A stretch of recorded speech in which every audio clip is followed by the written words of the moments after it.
Claire Daniels and Chris Sharp. I think this is going to be an absolute cracker. Totally agree with you, Pat. So Rotherham, the surprise package of the season, looking to cement a semi-final spot. Both like to play. This should be fun. This is Johnny, isn't it? I mean, you can go around the issue, but when a club is ready, you've got to have the money ready and the backing to do that. And Bedford have decided they haven't, and most clubs don't. I mean, Rotherham are doing brilliantly well. They're punching well above their weight. Have the facilities and the players to actually go up in the Premiership. There's Rieder punching a hole through. So Sanderson, look at the offload. Try number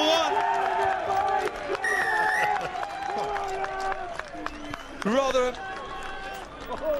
And it's the Hollywood man, isn't it? Tom Cruse, who cruises over for try number one.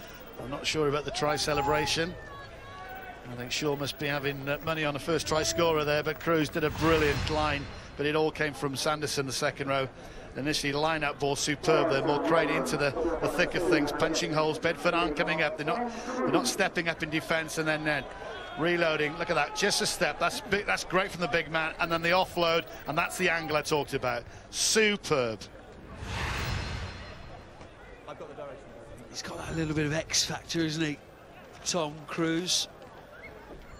Represented Cheshire, was out with an ankle injury for the Bristol and the Nottingham games, but that's his 7th try of the season, Tom Cruse, for a hooker. That's not bad, is it? And that man has been scoring a few points this season as well. Juan Pablo Socino, 20th start, 20th game of the season, 272 points now in this league. By a country mile, the top scorer in the league this season. Yeah, he likes the ball in the loose, isn't he? Rather like your own Reece Lawrence. Yeah, I mean, footwork is really important, but, you know, if you've got explosive speed, and I said at the top of the show, you know, if you've got added value from your hooker, then, you know, you want that as a coach. Lee Blackett would have been pleased to see that first try, and Mike Rea will be pleased if Mike Pritchard, 2 points machines on the field today, haven't we, in James Pritchard and Juan Pablo Socino. And Bedford, importantly, have responded straight away for that early try from Rotherham. 2 great victories over Nottingham and Plymouth in the last 2 rounds. They want to keep that gap between them and London Scottish as well, don't they? Backwards. London Scottish, of course, against London Welsh. London Welsh just need 5 points to secure a semi-final spot. Bristol. Advantage 7, too slow. It's the 2.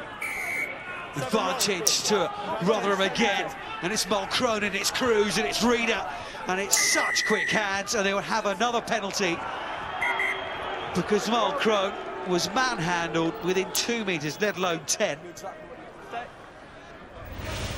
But this causes mayhem in any defence. You can see Mulchrone doing that, Cruse, the offload to Rieder. It's just great because there's absolutely nothing you can do. As long as the referee allows you to go with it, he'll give you the advantage. There's nothing you can do other than retreat 10 metres. Yeah, we spoke to Mickey Ray before the game, and he was saying discipline's everything. We have to take the tempo out of this Rotherham game. They love to play fast. Mulchrone is crucial to that. That's the 3rd tap and go we've seen in quick succession, and it's what's really the difference between the 2 sides. Exactly what they did against Bristol. It's exactly what they've been doing all season long, Pat, isn't it? Yeah, well, it is, and he's been critical to them, and they've based it. Look, he's given them a great identity, hasn't he? He said, look, we're a team that plays. We're a team that plays for each other, but we play rugby, and we pin it around a couple of key individuals. And I think Mulchrone's been a big find for them this year. And a good signing for Worcester. Yeah, a good find for Dean Ryan down at Sixways. And this man will be a brilliant asset to the Falcons, possibly the way that they play the game. Penalties important. Socino. Yes. Absolutely no doubt. In fact, any time he puts the tee on the ground, there's hardly any doubt that he's going to get the 3 or the 2 points. And they flood in behind the break. But again, they don't panic because they know there's going to be support there. It's the way they play. They play with ball in hand, and then the supporting players just wait for that guy in front to make that decision. And whether it's a back or a forward, they all play the same way. And play it well.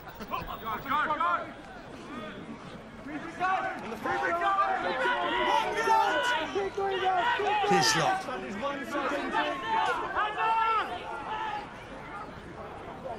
It's Keating. He's upended.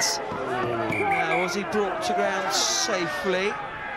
What did he land on? It's Michael Bourgeois, isn't it, who made the tackle. I think he didn't slam him. He did. The legs went up above the horizontal. We will listen. For any potential foul play here, please. It is probably a yellow card. Yes, from that angle. Above the horizontal, isn't he? And then it's about where he lands. Tom? Yes, Graham? Yeah, I have a report. Head area. Yeah,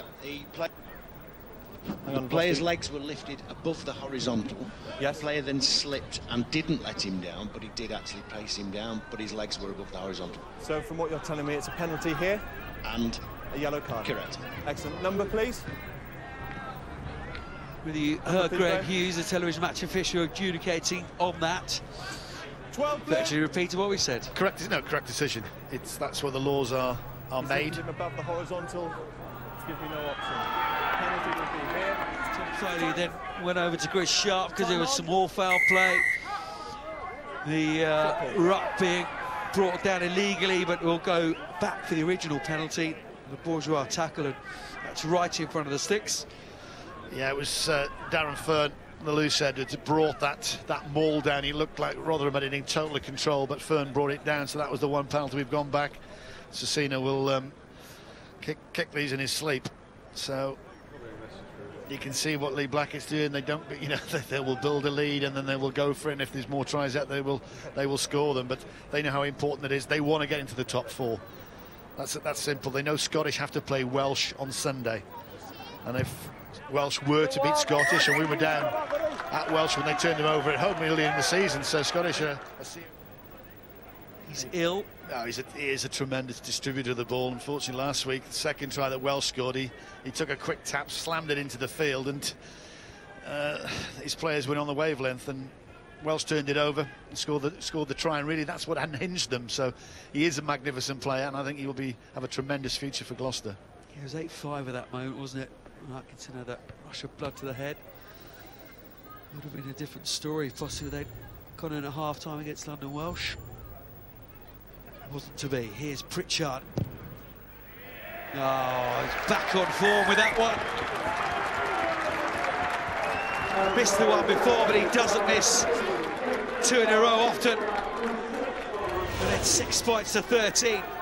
We've got a game on here. That was better, wasn't it? It was struck superbly, straight through the middle. As Pat was saying, they will have the slope, they will have the advantage in the second half. They've done the right thing. They've gone down there. They've made Rotherham drop the scrum. And that's the time to go to the corner, isn't it? There's two forwards off the field for Rotherham. Go for a scrum, They could have gone for the scrum. Detached, yeah? Oh, it's for the lads to talk about in the studio at half-time. Yeah, Pat did mention Nick Fenton-Wells making the correct decisions as a captain, as a leader, as a number 8. Interesting to hear his thoughts at half-time about that one. Pritchard, in the end, does end this first half, and it's not been without its drama, has it, this first 40 minutes here at Goldington Road. Pritchard, his third penalty, and it's 9 points to 13 at half-time, and Charlie Mulchrone, a Rotherham captain, is with Bill. Charlie, how crucial was it that they only took the penalty there and didn't score a try? Yeah, I think either way we're under the cosh now. I think the next 10-15 after the half is going to be massive for us. Yep. If you keep the tempo up, can you control this game? Yeah, I think we just need to weather this next 10 minutes after the half, get 15 men back on, and then we can get back into it. Cheers, Charlie. Point of view, quite the opposite. Keep the tempo up. Let's get hold of the ball. Let's run them around up the tempo. Try and move the 13 men around and get the next score, and it'll be game on from there. Absolutely. Thank you very much indeed. We are just about good to go. The players emerging back onto the field again. The sun going down, the floodlights are on, and hopefully Dowie and Johnny have finished their half-time cup of tea and are ready to talk you through the second. Question what the half-time message was. The last 5 phases leading to this penalty were one pass. That was all. The 10 going, the 9 darting, bringing someone back inside. Absolutely the right way to play when you're down to 13 men. Well-deserved penalty. And you have to say, it's not been about helter-skelter rugby, has it, this Rotherham side? Tactically, very, very astute side. Comes from Mulchrone, but Lee Blackett and Ed Williamson have to take a huge amount of credit. In a breath of fresh air, we've known Rotherham, their tight driving game. Big physical side down the years, but It's a completely different Rotherham side. Socino. Just a little wedge, wasn't it? Just a little chip over the posts. He doesn't miss too many of those. And the lead is stretched back out to 7. For Bedford, Preece was able to just slow it up, but this should be it. Well, it is a given 3 points right in front. It is a gimme, isn't it? For Pritchard. Chap on his ladder, waiting to go over the wall to clip the ball. Doesn't need to this time. Back to a 4-point game. Pritchard 4 from 4. And the movement's going very, very well. And there you go, top performance, most carries. He does most things with a smile on his face, doesn't he, Lee Blackett? He said to us, we were training there a few weeks ago, ahead of that Bristol game. He's coaching his players everything that he wasn't good at. The skills of passing and catching. He's a physical guy, wasn't he? He was a good player on his day, but the basic skills, passing and catching, so underestimated. See Leinster, the importance that side put on it. Rotherham up, not the same level, but certainly the same amount of importance on the catch and pass, those basic skills, but they do them quite brilliant. We've seen it all season long. But as Sean was saying in the studio, a few contracts being played for in the Bedford ranks as well. Only ever give 1-year contracts. There's Mikey Rea. This performance is forged out of that, and of course, a better place to do it in front of the cameras. Here's Socino, everything done at pace. So accurate, this Rotherham side. Mulchrone, Murphy now. Fox is told to release it. Fox, he didn't in time. Mulchrone just about takes it. It's Keating. Has Roberts outside, doesn't use it. Charlie Mulchrone again. Quigley, happy with ball in hand. Sowry, another one who's off to Worcester next season.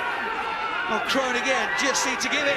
They don't need to give it at all, because Ali Birch has crashed over for his 3rd try in as many games. Rotherham beginning to take a hold of this game. Try number 2. Still over 20 minutes to go.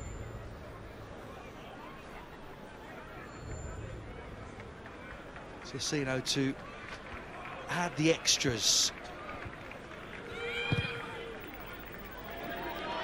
He does, exactly. Today, I'll give him that.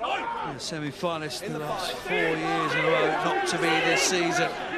So much success in this club for 1 foot firmly entrenched in the amateur, isn't it? Bedford. Here's Cruse, scored the 1st try. They're looking for try number 3 here. Sanderson, he's bashing the door down. Dan Sanderson. Try number 3 for Rotherham.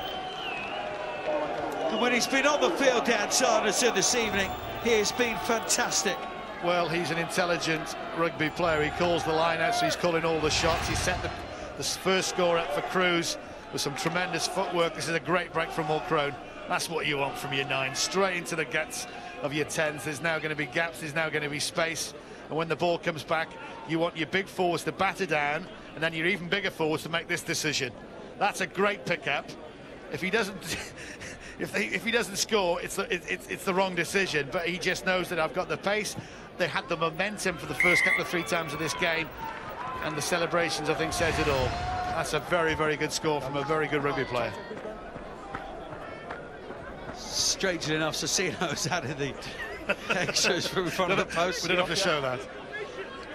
No need to show Dan Sanderson. Well, I reckon that's 3 tries now. So you and Sean can have a chat now about stats and how many points or whatever. You can see him.